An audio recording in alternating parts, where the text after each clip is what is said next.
Plus de volume égale plus de muscles. Ça, c'est ce que la plupart des gens disent maintenant. Enfin, les gens. Un certain nombre de scientifiques devenus superstars des réseaux avec des millions d'abonnés. La science nous dit, c'est indisputable, plus de volume égale plus de muscles. Avant, on disait entre 10 et 20 séries par partie du corps. Maintenant, on est carrément à 20 à 40, voire même on va nous dire qu'il faut s'entraîner encore plus qu'un bodybuilder pro. You should probably train more than the pro bodybuilders you follow. That is, do more sets per workout potentially. Je suis Heisenberg, coach sportif diplômé, préparateur physique et auteur pour le magazine américain Breaking Muscle. Et aujourd'hui, nous allons essayer de démêler le vrai du faux par rapport à ça. Est-ce qu'il faut forcément plus de volume pour gagner plus de muscles? Déjà, avant tout, il faut définir le volume. Qu'est-ce que c'est? C'est la quantité totale de travail effectué dans une séance ou sur la semaine pour un programme d'entraînement. Donc ça peut être très bien le nombre de séries ou le nombre de kilos qu'on aura soulevé. En général, ça s'associe avec l'intensité, donc c'est-à-dire l'effort, la difficulté, la charge qu'on a soulevée et la fréquence, donc c'est-à-dire le nombre de fois par semaine qu'on a travaillé une partie du corps, un muscle ou bien un mouvement. Maintenant, ces scientifiques vont nous dire qu'ils ont des preuves quasiment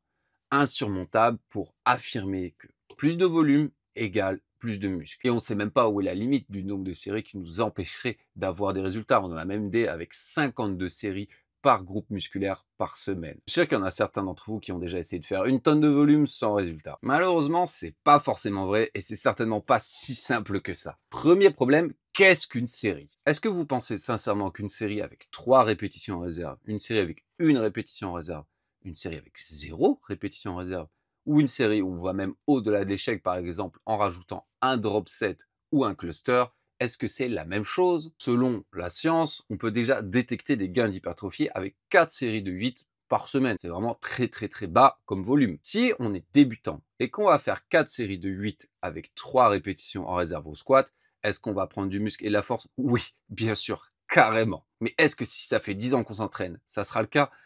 Clairement pas. Et ça, c'est quelque chose que les influenceurs et les études ne vous diront jamais, que vous n'apprendrez jamais dans les livres, c'est qu'il y a le principe d'individualité. Chaque personne est différente. Et même chaque personne, à un moment de sa vie ou de son expérience, est différente. Ce qui marchait pour vous il y a 1 an, il y a 5 ans, il y a 10 ans, ou dans 5 ans et 10 ans, c'est probablement pas la même chose. Mais revenons aux études et au volume. Dans la plupart des cas, ils atteignent l'échec ou ils essayent d'atteindre l'échec. Parce que, bon, il y a eu des études où ils n'essayaient pas d'atteindre l'échec, c'était précisé. Donc déjà, on a un premier problème, c'est que 8 séries ultra dures au-delà de l'échec avec des techniques d'intensité, ça n'a rien à voir avec 8 séries, on en garde un peu en réserve. Donc peut-être que 8 séries ultra dures, ça suffit pour prendre du muscle, mais si on met beaucoup moins d'intensité, il en faudrait 20. Deuxième problème, c'est que l'immense majorité des études utilisent des débutants. Alors, ça m'a fait rire parce qu'ils disent qu'il y a des études qui ont été faites sur des personnes qui, voilà, ont déjà de l'expérience, qui savent s'entraîner. Leur critère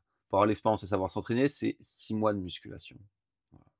Demandez à n'importe qui dans la vraie vie, 6 mois de musculation, désolé, t'es toujours débutant. Hein. Alors, la plupart des études, dans leur critère d'inclusion, on peut voir qu'ils ont au moins 1 an de musculation. C'est pas mal, c'est pas mal. Mais encore une fois, ça veut rien dire. La grande majorité des gens, leur première année de musculation, soyons honnêtes, ils font un peu n'importe quoi, ils sont pas sérieux, ils loupent des séances, ils mangent n'importe comment. Est-ce qu'on peut les compter comme des vrais débutants? Est-ce qu'ils ont vraiment progressé? Il y a quelques études avec des personnes très avancées, mais c'est rare. Et forcément, comme on disait, un débutant, pas besoin de lui faire grand-chose pour qu'il progresse, parce que son niveau de base est même en deçà de ce que l'humain normal devrait être. Donc, il va être très réceptif à la musculation. Hein, on commence, on s'est recruté à peine 40-50% de ses unités motrices. Ceci dit, vu qu'on est débutant, on est faible, justement, on n'arrive pas à bien recruter nos muscles, bien recruter notre système nerveux, on récupère très vite. Si un débutant, on lui fait faire 50 séries par groupe musculaire, est-ce qu'il va progresser? Oui, je vous dis, il va quand même progresser. Si ça fait 5 ans que vous vous entraînez et qu'on vous fait faire 50 séries par groupe musculaire, est-ce que vous allez progresser? Pas forcément. Peut-être même que vous risquez au contraire d'exploser, de pas du tout récupérer. Troisième problème, c'est que ces études, au final, c'est plutôt des programmes de spécialisation. Si on regarde l'immense majorité des études, ils leur font jamais faire un vrai programme de musculation. En général, les gars, ils font 2-3 exos, TOP couché, squat, ils viennent 1-2-3 fois et c'est tout. Et c'est normal, ils n'ont pas le personnel nécessaire pour les faire venir 5 fois dans la semaine au laboratoire, les surveiller. Même les gens n'ont pas forcément le temps ni l'envie, etc. Donc c'est très compliqué d'avoir des véritables programmes d'entraînement. Par exemple, il y a une étude qui a été faite sur 45 séries pour les quadriceps, les gars, ils venaient au labo lundi, mercredi, vendredi, ils faisaient 15 séries de quadriceps et c'est tout. Ils faisaient rien d'autre à côté, pas d'autres muscles. Donc, c'est-à-dire que la fatigue localisée sur le muscle, sur le quadriceps, est très importante. Évidemment, quand on fait autant de séries sur nos quadriceps, nos jambes, elles vont être cramées. Mais le reste du corps, la fatigue systémique, donc la fatigue globale du corps, elle est très peu impactée. Si demain, vous faisiez le même programme, c'est-à-dire 45 séries de quadriceps et rien d'autre de la semaine, vous auriez suffisamment probablement d'énergie pour pouvoir récupérer et même progresser sur vos jambes comme ça a été le cas dans l'étude. Mais dans la vraie vie, c'est pas ça. Dans la vraie vie, on essaye de progresser partout ou du moins de conserver ses muscles à un endroit et de progresser ailleurs. Il y a une grande différence entre, par exemple, je fais 20 séries sur tous les muscles de mon corps et 20 séries juste sur un ou deux groupes musculaires et le reste je fais rien du tout parce que je vais pas au labo. Quatrième problème avec ces études, la vraie vie. Et ouais, on en revient à Mike Israetel qui nous dit de nous entraîner encore plus qu'un pro quand on est naturel car on a une moins bonne génétique. En théorie,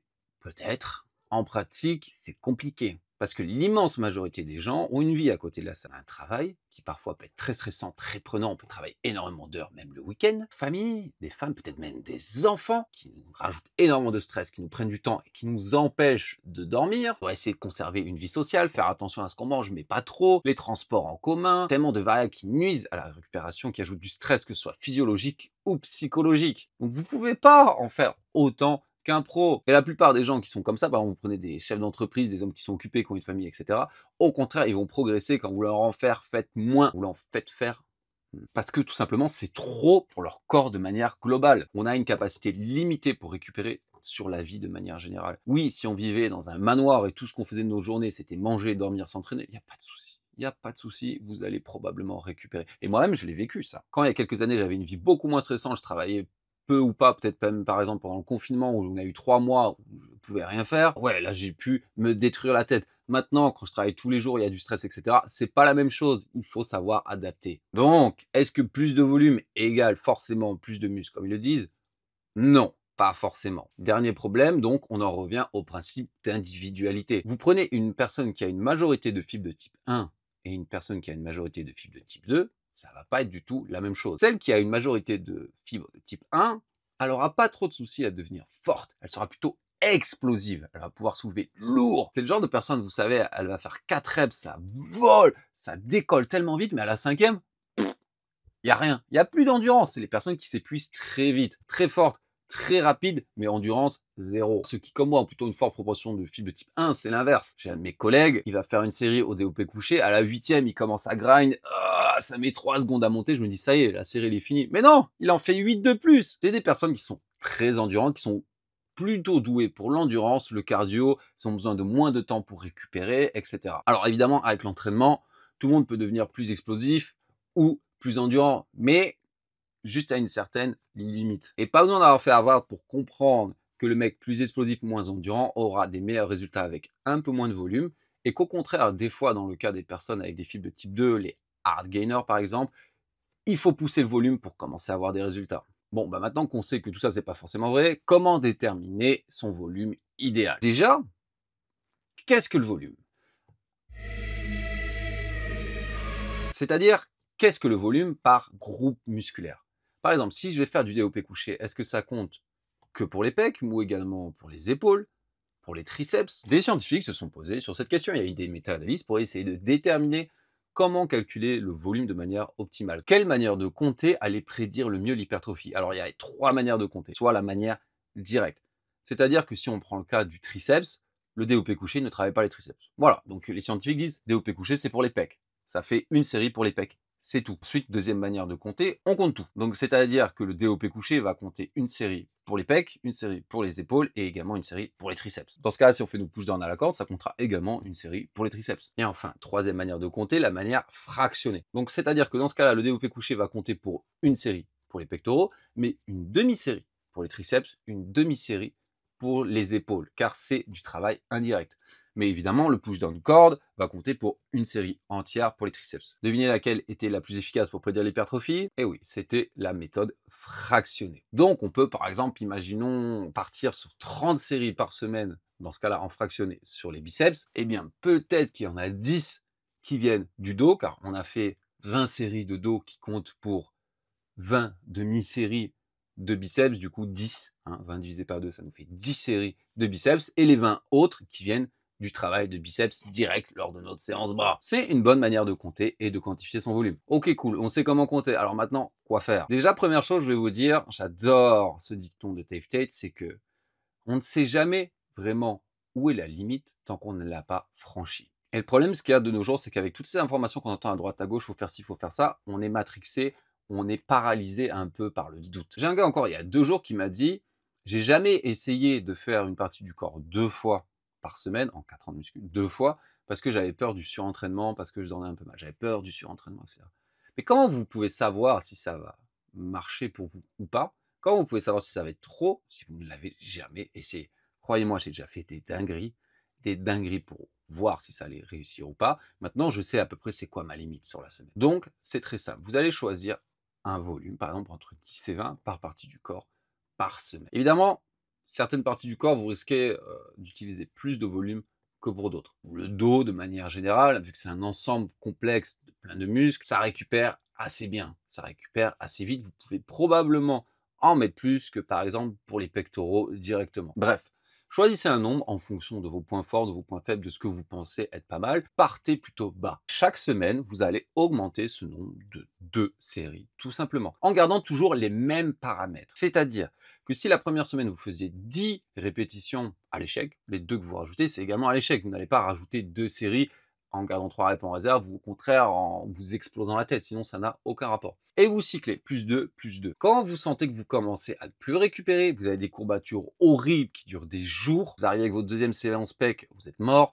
les poids ne montent pas, peut-être même qu'ils commencent à diminuer, vous savez que vous avez atteint votre limite. Dans ce cas-là, l'idéal, c'est de repartir assez bas, histoire de récupérer, peut-être même là où vous avez commencé, puis de revenir progressivement à la zone où c'est le volume maximal dont vous pourriez récupérer. Peut-être que pour certaines personnes, ça sera 16 séries, peut-être que pour d'autres, ça sera 26. Ça va dépendre de vous. Ça peut paraître compliqué, ça peut paraître chiant, mais le bodybuilding, c'est une histoire de patience. Le muscle, à part les 6 premiers mois, les 2 premières années, ça met des tonnes de temps à se construire. Ok, ça marche pour le débutant, l'intermédiaire. Pour l'avancée, c'est pas vrai, malheureusement. Quand ça fait des années, des années, des années qu'on s'entraîne, on connaît très bien son corps, on a déjà maxé notre niveau de force, à part, voilà, il faudrait se mettre au powerlifting vraiment pour augmenter notre force. Là, c'est plus compliqué, car on a un problème, on a une dichotomie. D'un côté, notre corps est tellement habitué à s'entraîner, il est devenu tellement bon, c'est une machine d'adaptation que pour le pousser à construire du muscle, il faut vraiment lui casser la tête. De l'autre côté, le problème, c'est que maintenant on est fort, on soulève lourd, on sait bien recruter nos unités motrices. Donc, on va créer beaucoup plus de fatigue globale, de fatigue systémique sur notre corps. 10 reps de soulevé de terre à 100 kg, ça va pas créer autant de fatigue que 10 reps à 200 kg. Et ça, c'est le problème que beaucoup de gens ont quand ils veulent créer un programme de spécialisation. Par exemple, j'ai un retard sur mon dos et mes biceps, qu'est-ce qu'ils vont faire? Ils vont prendre leur programme normal et ils vont rajouter encore plus de dos et encore plus de biceps. Là, oui, bien sûr, c'est le meilleur moyen pour exploser. La fatigue systémique sera trop élevée par rapport à la fatigue locale que vous essayez d'atteindre. Dans ce cas-là, il faudra diminuer le volume sur les autres parties du corps. Choisissez 2 parties maximum que vous essayez d'améliorer quand vous êtes avancé et augmentez le volume, mais diminuez le volume sur les autres parties du corps. Alors voilà, j'espère que vous en avez un peu plus appris sur l'entraînement et le volume d'entraînement et que ça a dissipé vos doutes et vos questions sur les dernières études scientifiques à ce sujet. Si vous avez des questions concernant l'entraînement, la musculation de manière générale et comment périodiser son entraînement, le programmer, n'hésitez pas à les poser en commentaire. Tout commentaire booste l'algorithme. Allez, à la prochaine, entraînez-vous bien.